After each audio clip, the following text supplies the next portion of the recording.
Hello, everybody.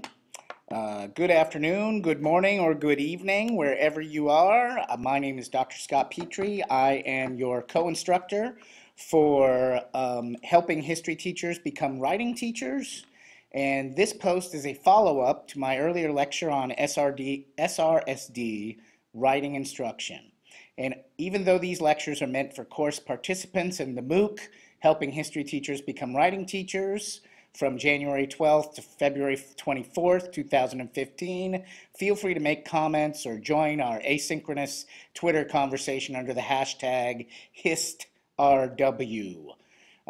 So I want to, first of all, I guess one of my pet peeves is that there's an awful lot of great reading scholarship on history instruction. And a lot of it has been done by this woman, Susan de la Paz, who's at University of Maryland College Park campus. She has done a lot of research into how students write historically.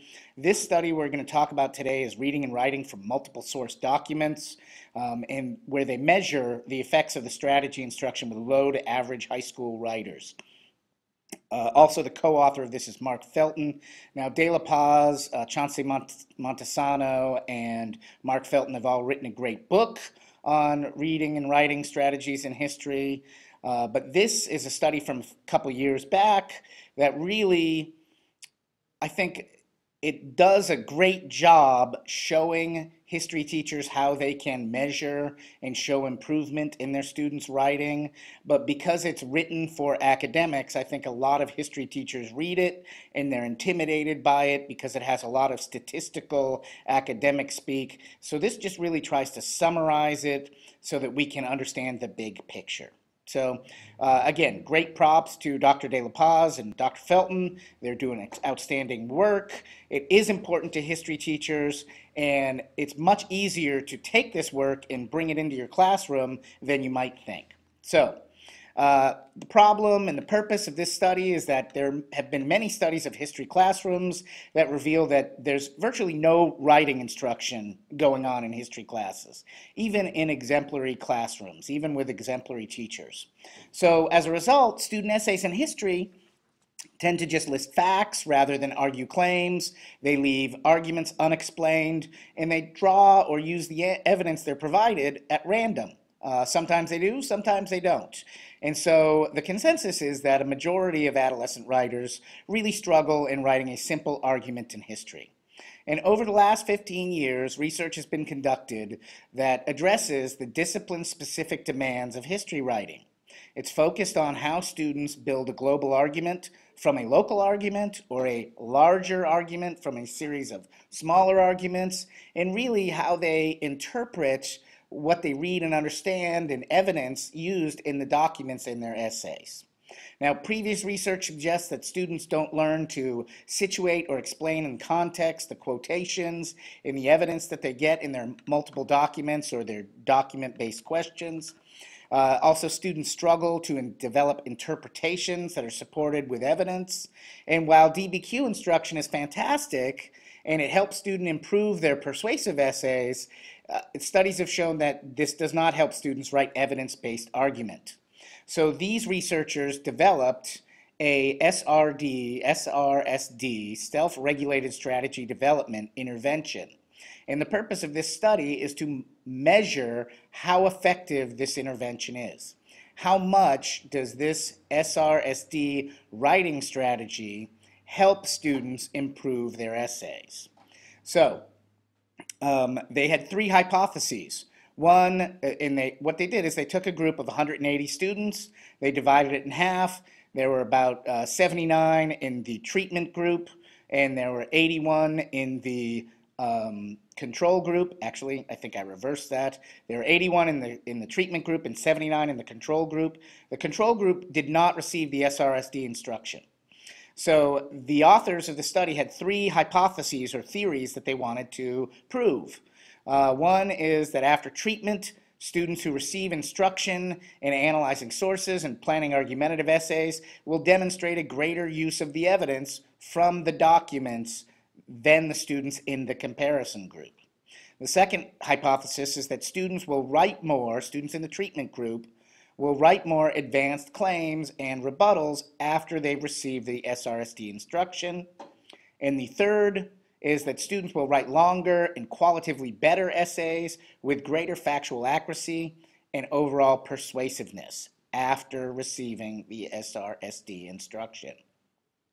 So like I said, there were a total of 160 students, they were 11th graders, that received instruction from 4 U.S. history teachers at 2 local schools.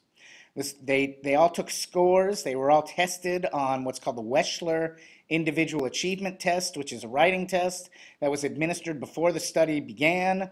These scores were determined, compared to determine whether or not the 2 groups differed in their initial writing ability. An ANOVA test revealed that statistically they did not. They performed at virtually the same levels. So you have 2 equal groups, one getting treatment, one not getting treatment. And what they did is they used a composition task, an argumentative essay. And you can, the bottom of this, the end of this lecture refers you to the blog, historyrewriter.com. You can actually download this article and read it for yourself. So control group, like I said before, N79, that means 79 students in the control group. And 81 students received the SRSD treatment. So the SRSD instruction looked like this.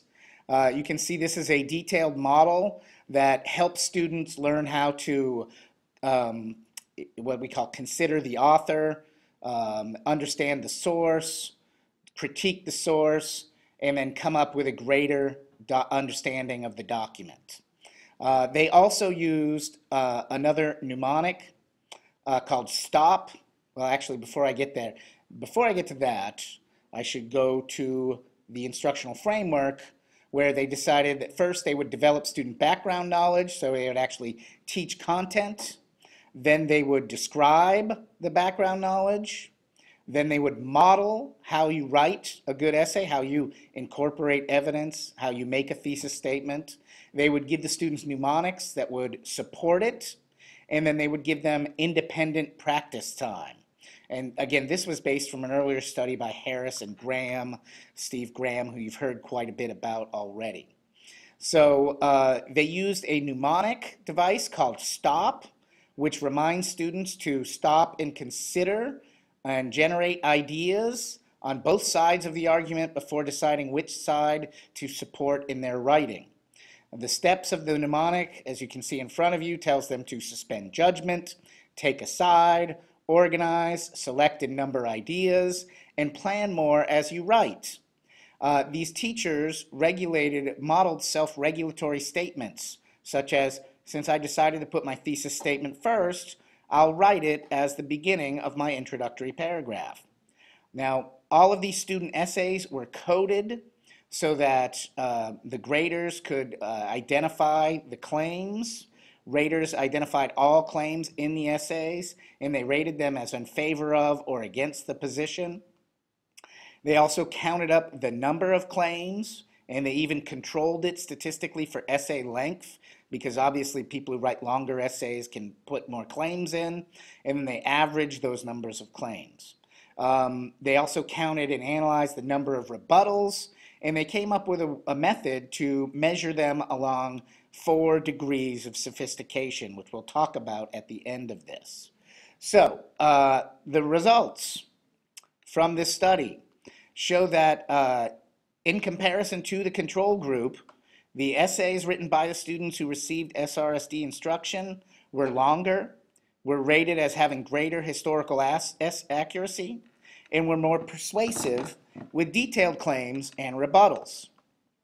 So what this experiment does is it shows that with explicit instruction in these writing strategies, teachers can actually shape new understandings for what the students expect to write and how they perform in their history classrooms. So if we include numerous, many, several, a sequence of writing from sources assignments or DBQs, and you pair that with direct instruction in historical thinking and writing, this will actually move low to average high school writers to demonstrably higher levels of writing proficiency. So this is great news for teachers, and one of the best things about this study is it actually quantifies what 180 11th graders were capable of doing. And you can see it measures how many words they wrote before the treatment and then after the treatment. And you can see there's a huge jump with the kids who received the treatment. There's a much smaller increase in the people who did not receive the treatment. And you can see that overall, students still have a hard time with the number of claims they provide. Students still have a hard time with the number of rebuttals. And they also have a hard time using all the documents we provide them with. So this is a great study that I wholeheartedly recommend you read. Again, go to historyrewriter.com and you'll see a link to the study. You can download it, you can read the whole thing. I just wanted to give you a quick overview. This really helps history teachers, gives us kind of a baseline where we want to measure these four factors: length, number of claims, number of rebuttals, number of documents used in an essay. And you can actually share this with your students, and you can chart this fairly easily in Excel. I have students count the words, I have a peer reviewer check the words, and then I have students call out the number of claims they put in, the number of words they wrote, the number of rebuttals, and I just put it into an Excel spreadsheet and I chart it, and the students love seeing how they compared against the other peers in their classroom. So, thank you very much for listening. I hope you're enjoying the course. Have a great afternoon.